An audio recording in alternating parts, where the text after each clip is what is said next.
কৃপণ রবীন্দ্রনাথ ঠাকুর। আমি ভিক্ষা করে ফিরতেছিলেম গ্রামের পথে পথে, তুমি তখন চলেছিলে তোমার স্বর্ণরথে। অপূর্ব এক স্বপ্ন সম লাগতেছিল চক্ষে মম।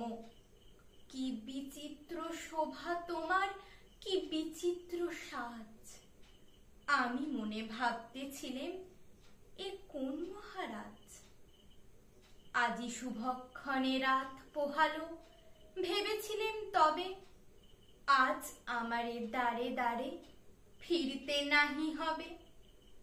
বাহির হতে নাহি হতে কাহার দেখা পেলেম পথে। চলিতে রথ ধনধান্য ছড়াবে দুই ধারে। মুঠা মুঠা কুড়িয়ে নেব, নেব ভারে ভারে।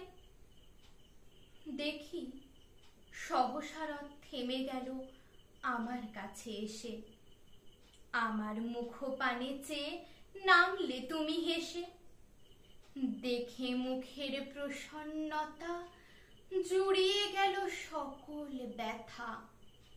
হেন কালে কিসের লাগি তুমি অকস্মাৎ।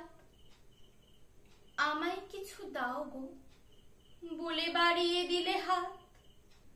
মরি এ কি কথা রাজাধিরাজ, আমায় দাও গো কিছু, শুনে ক্ষণকালের তরে রইনু মাথা নিচু। তোমার কি বা অভাব আছে ভিখারি ভিক্ষুকের কাছে। এ কেবল কৌতুকের বশে আমায় প্রবঞ্চনা। ঝুলি হতে দিলেম তুলে একটি ছোট কণা। যবে পাত্রখানি ঘরে এনে উজাড় করি, এ কি ভিক্ষা মাঝে একটি ছোট সোনার কণা দেখি।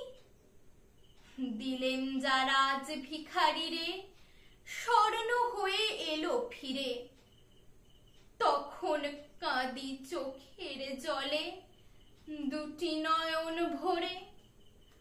তোমায় কেন দিইনি আমার সকল শূন্য করে।